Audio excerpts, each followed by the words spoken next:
I'm Allie. I'm Nick. And this is But Have You Tried? From the David A. Howell Library. Library. I thought for a minute that you forgot because there was just a pause. I didn't know if you knew where you were, but you do. I never really know where I am. You do. How's your fall going? How are you adapting to the darkness? It's dark. Yeah. And I don't like that. Yeah. I really don't like that. It's true. It's true. Everything you're saying is true. Yeah. How are you otherwise? What's going on? Otherwise, I'm doing pretty okay. Okay. I will admit that I've been doing a lot of reading and everything, like all the cozy, warm, and sidefall activities. Sure. And I'm not exactly sure when the last time I touched grass was, so that's definitely something I need to remedy. My book club is meeting tomorrow for a book that I had plenty of time to read, but didn't really start until last Friday or Saturday. So I only have 60 pages left, and I think I can pull that off. You can do it. I have 2 book clubs going right now. My personal one that I do with my friends, and then we have the library Books and Brews book club, which is reading a Ruth Ware book. And I read both of those books really early, I was way ahead of the game. And a patron was in here yesterday and was talking to me about the book, and I was like, wow, the amount that I don't remember about this book I finished 2 weeks ago. So I definitely have to brush up on it. But yeah, I feel like with book clubs, there's really a fine balance between you do have to be careful. Rushing to finish it and finishing it too early and then being like, oh, that was a book, I guess. That's a serious concern. So, in the last couple episodes, you have been surpassing me in your ability to take things that you've learned on But Have You Tried and put them into your everyday life. That's true. But I was away for our anniversary. My wife and I, we went to Mississauga in Canada, and I had some miso soup. We went to a ramen place, and there was miso involved, and I had it, and I was like, yeah, I like this. Nice. So the ramen was very good. It was maybe the highlight food-wise. We tried a bunch of weird food. Not that ramen is weird. That was delicious. But we went to all these places we've never been and stuff. But I think the ramen was definitely my favorite. It was good stuff. That's fair. It's hard to go wrong with ramen. It is true. You're right. Are you excited about our topic today? It's yours. I am excited about our topic today. I'm very curious to see your response. Okay. I'm not sure what to expect. So, listeners, as you may recall, Allie challenged me to try Terry Pratchett, specifically the Tiffany Aching series, which I was not about. And it's funny because my brother-in-law had messaged me about this, I don't know, a couple of weeks before we recorded that episode. And he was like, hey, have you ever read Terry Pratchett? And I was like, nah, not interested. Don't want to, And you might recall that was my response when you made me do it. So, yeah, John, I really saw your face just pale. Yeah, I didn't like it. No, I didn't like it. And so he also, my brother-in-law's been reading it, and he's gone way past me. So John is a confirmed Terry Pratchett fan at this point, though he prefers the death stories more than Tiffany Aching. But I think you'll have to wait a few more minutes to find out what I think about it, because I do have some facts for you first. I'm excited for these facts. Okay. Terry Pratchett, Sir Terry Pratchett, knighted in 2009. A well-deserved knighting. Best known for his Discworld series, which has a total of 41 books. It's a lot. Started in the 60s and went right up through his final book published in 2015. He lived 1948 to 2015. He won the Carnegie Medal for Amazing Maurice, which was the first of his kind of YA younger kid Discworld book. So it's like a story of Discworld. He also won Locus Awards, Nebula, Prometheus Awards, and the Margaret Edwards Award from the American Library Association, specifically for his YA work. And Amazing Maurice and the Tiffany Aching series were the ones that were kind of put forward to that. So that makes sense. Award-winning series. Also known for his collaboration with Neil Gaiman on the book Good Omens, which was made into a show with David Tennant and Michael Sheen. Lots of other collabs. He worked with Stephen Baxter. He worked with Larry Nivens and more. The Tiffany Aching series follows an apprentice witch and her knack-mack Feagles, who follow her around. It is the second of his YA books. Amazing Maurice was first. There are 5 Tiffany Aching books, and they are as follows. We Free Men from 2003.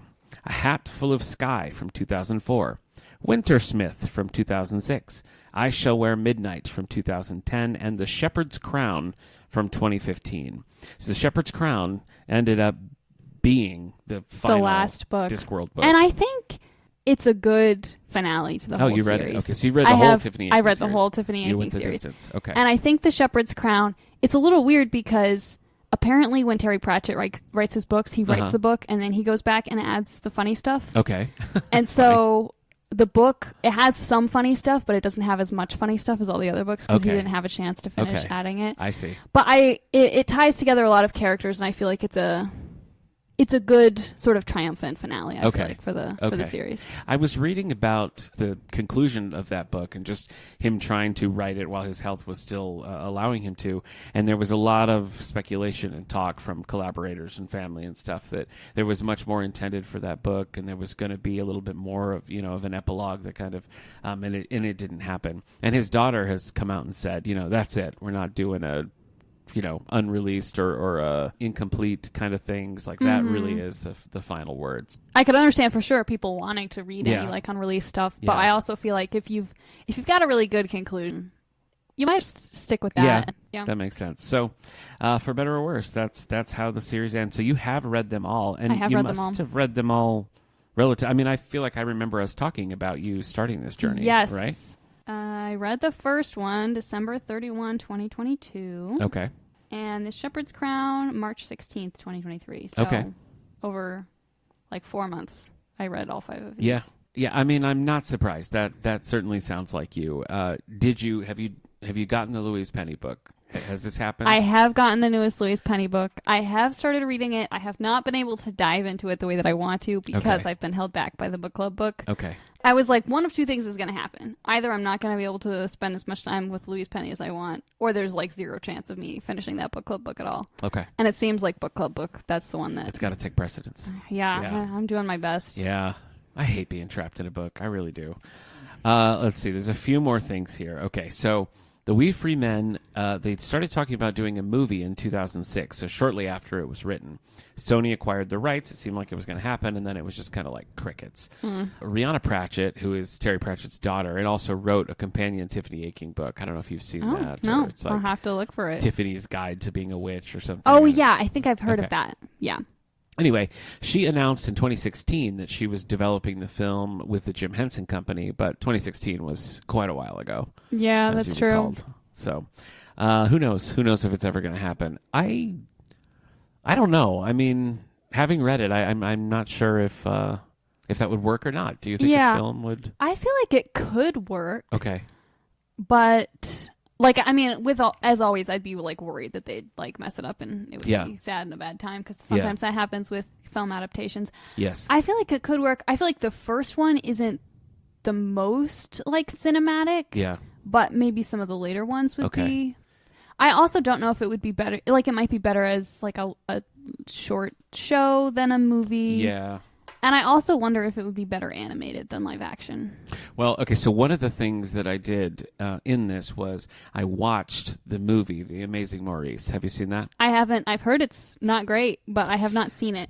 It's not great, and I could kind of see I could see some of the resemblance just in, like, you have the human character and all of these, like, little secret minions that are helping them out and everything. There were some parallels.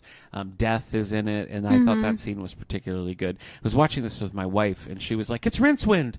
in the background, and I was like, what does that mean? But I guess that's her favorite character from these books, and he was just kind of like a silent cameo in the background. That's fun. The movie's not terrible. It's fine, but, like, watching it, and I watched it after I had finished We Free Men.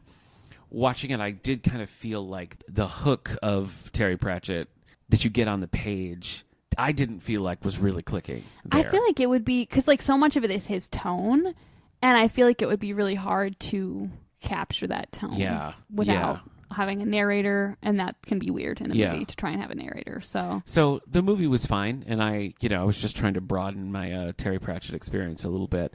One other fact I'm going to hit you with: following his death, the video game Star Trek Online introduced the USS Pratchett in his memory. Oh, that's fun. So that's just a little Trek fact for you there. That's a nice little Trek fact. So, yes, I read this book, and last time you asked me if I was listening to the audiobook or reading it or what I was doing, and I didn't tell you because I think that's a crucial part of my experience for this. I decided to just read this one out loud. Okay. Because I tend to like books more when I do that because I feel like I have more, like, responsibility to, like, make it interesting and entertaining for, like, the people, and I think... particularly like the wit of the writing really came through. Like that was something that I laughed out loud in several places, and I enjoyed reading it aloud. So I would say I'm like a solid like 3 stars because I did enjoy it, and I appreciated the wordplay and the just the style of it more than I was expecting to. I don't know that I would. Like, I wasn't like, I must go read book 2, because you did say, maybe you ought to read book 2 as well. And I was thinking about it. But reading it out loud made it also take longer, so I couldn't speed through it as I would have in another way. So I might have, just to show you up, I might have read, more, but I didn't have time. Tell me a little bit about what clicked with you already, young lady, witch. That's hitting some great beats. It's hard. Why did you settle? Was this your first Terry Pratchett book? Why did you settle on this series? This was not my first Terry Pratchett book. Okay. I started reading some of the Witch series first. Okay. I do remember that. And the Witch series and Tiffany Aching kind of go together. Like some of the characters, the like adult witches who are around in Tiffany Aching. I don't know if any of them really show up in the first one. I can't recall, but they're a little more present in some of the later Tiffany Aching books. Yeah. Those are the witches that the Witch series is about. So I started with the first Witch series one, which is Equal Rights, which I think is fun, but I also kind of think it's the weakest of the Witch series, so it's a little bit of a shame that it's the first one, because then I feel like it might turn people off. Yeah. So I was reading the Witch series, and I was like, I'm really enjoying these Terry Pratchett books, but I think I was like trying to get them as audiobooks, and I couldn't get some of them as audiobooks or something, and I was like, well, I know all the Discworld series are related, but you don't have to read them like in a specific order. So I was like, well, I'll just start reading another Discworld series simultaneously that I can maybe get the audiobooks for. And my brother Wes had talked about the Tiffany Aching series and said he'd really liked it, and I'd read a few things about it, and I knew that it was, again, like about a young witch, and I was like, that sounds fun. Yeah. So I started the first one. So then I was reading them like contemporaneously with the Witch books, which was it was cool, but it was a little weird because sometimes it'd like talk about things. Yeah. And then I'd be reading the book where like those things had happened in the past or whatever. But I'm not sure exactly what it is I feel like about the Tiffany Aching books that like just really clicked. I feel like they remind me a lot of the kind of like just like imaginative, fun fantasy books that I read as a kid. Like they really have that sort of like, I don't even like wholesomeness, I want to say. Like that makes it sound sort of like lame and no, I know what you mean though. But like there's a certain just like I feel like warmth of tone and story that I found really enjoyable. I thought the family layers was a cool aspect of it. Mm-hmm. Her grandma was sort of distant from her, but somebody she looked up to, and the way that connection sort of grows even after her grandmother dies as she learns more about her and everything. I thought that was cool. I like that she doesn't like her little brother and like the role she's she like, plays. Oops, I have to save him, but I'm kind of annoyed at him. Go get this guy. So yeah, I did enjoy all of that, and I enjoyed the world in general. The concept of like there can't be a witch on the chalk and all of that I thought was cool. My experience reading the book was that I really was more into the beginning than I expected because, as you know, a well-documented bad attitude about having to read this. So just as like little magical things are happening and she's putting pieces together and she goes and like finds the witch at the pop-up schools and stuff, like all of those interactions. I have to say the Toad was my favorite. Like that was the standout character for me. I just every time he popped up and said something snarky, I just enjoyed it. Yeah, that's really good. So I was really into that, and then it's kind of I guess light spoilers, but it feels to me like a big pivot when you get to maybe the last 30% or so, where we're in like dream worlds and everything like that. That's such a change from the more grounded kind of storytelling it was in the beginning. Like even with the Nakmak popping up, I was like, oh, okay, so this is a different kind of thing. Mm-hmm. And I liked it. Where I faltered or where my interest started to wane a little bit, I guess, was after the Nakmak have sort of introduced themselves and she's like on board with that and they go on their little journey to meet the rest of them and everything. I felt like the middle was the draggy section for me. I was like, all right, chitty chat. Let's get to it. It's funny. And my wife was like, but that's the point. You're supposed to enjoy like the process, the language and the process and the journey. And I'm like, well, yeah, I guess I know that, and I was trying to, but I was a little impatient until like I'm just like plot. I need plot to happen. So like after she met the Nakmak but before they go into the dream world, that kind of section. Yes. because it felt really long to me. It felt like a full third of the book was them just like chilling in those tunnels chatting, and I just was bored. Oh, that's funny. You know? I remember there because I did listen to the first. I think I listened to all of them as Okay. audiobooks actually. Now that I think about it, which the audiobook narrator, fantastic, incidentally. And I feel like there were a couple points where I was listening to the audiobook that I like maybe spaced out a little bit. But I'm never sure if that's because the book is getting dull or I'm getting too focused on like my knitting or whatever else it is I'm doing that I'm listening to the audiobook. And I don't remember exactly when it was. I mean, maybe it's world building, and maybe happened. it's just, you know, because it is always intended to be an ongoing series. Like, well, I mean, that's kind of how I felt about the first Louise Penny book, honestly. Like, there was a lot of just like, this is the town, these are the people, and it was kind of like hard for me to get over that hump, and I felt that a little bit here. Like, I think, you know, she throws in with them and you learn about it. Like, had we jumped right to the dream world, like, I don't think you really would have missed anything, but probably the stuff that's layered in during that section is going to be more relevant, like, as you go on. So, Yeah, I think that makes sense. you know, at the end of the day, I'm the problem, and I recognize that. You're the problem, it's you. Yeah. Yes. Yeah. Yeah, well, and I think something interesting about the Wee Free Men also, which is part of why I said, like, you might want to consider also reading A Hatful of Sky, is that for so much of the rest of the series, a lot of what's going on is, like, her training with other witches, meeting up with the other young witches, and there's, like, some little, like, teen girl drama among the young witches of, like, who's in charge of our mini-coven kind of a situation and that sort of stuff. That I think is fun. And again, like, her doing stuff with the Knack Mac Feegle and, like, just being like very practical, you know, little Tiffany and everything. And you don't get Making a lot cheese, of that. you know. Yeah, making cheese, Yeah. keeping her witch journal in the most Yes. non-witch looking book possible and everything. You don't get a lot of that in the first one. Like, I think you get similar stuff, but I feel like some of the stuff that I feel like makes the series so much itself really kicks off like in the second one.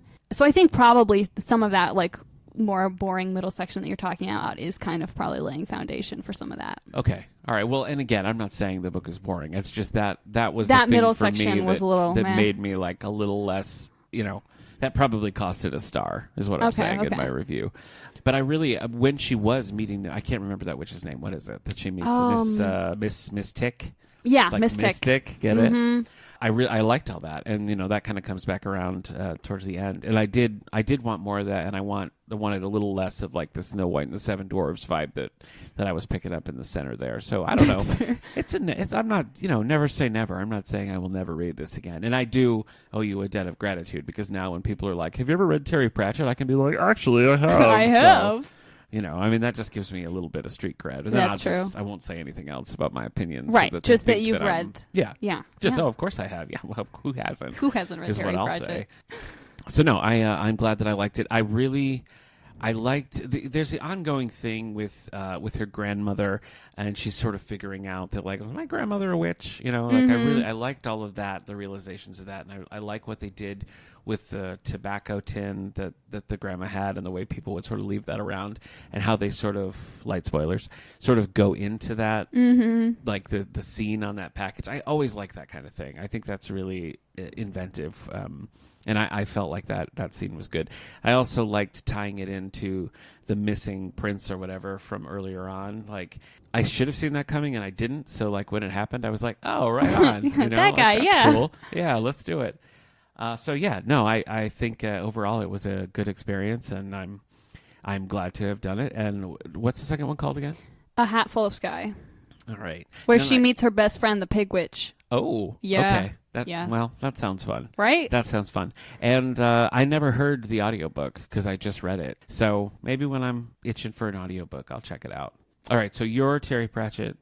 You're like witches and Tiffany Aching. you haven't. I've also read some of the Industrial Revolution ones. Yeah. So Going Postal, which, have you ever seen the movie Klaus?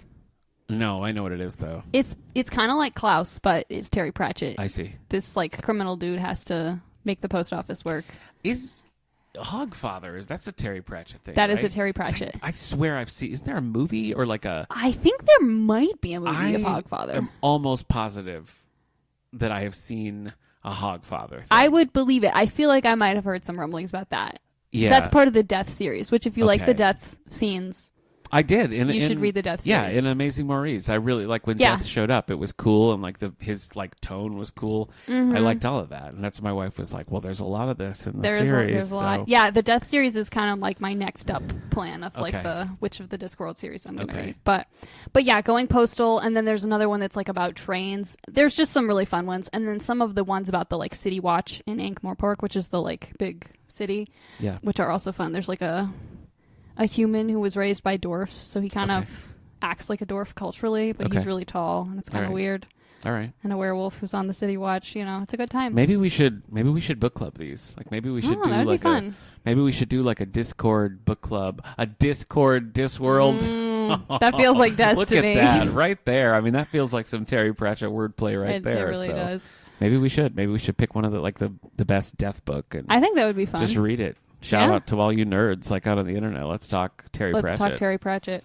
Okay. Well, that's what is it? So what's your next? You said you're going to go for Death next? Death is next. I think I still have a couple of the watch books to read, so I might need to finish those up first. Okay. But I mean, you know, or I'll just start the Death series. We'll see. Okay. Anything can happen. Okay. And our pal Kate Elliott, who was on our ice cream episode with us, she is also reading Terry Pratchett right now. She is reading the Witch series, and I told her to start with Weird Sisters instead of Equal Rights because, as I said, Equal Rights is fun, but it's a little meh, and it's like it has some prequel-y vibes, so I feel like you can kind of just read it at any time, truly, and nothing bad will happen. All right.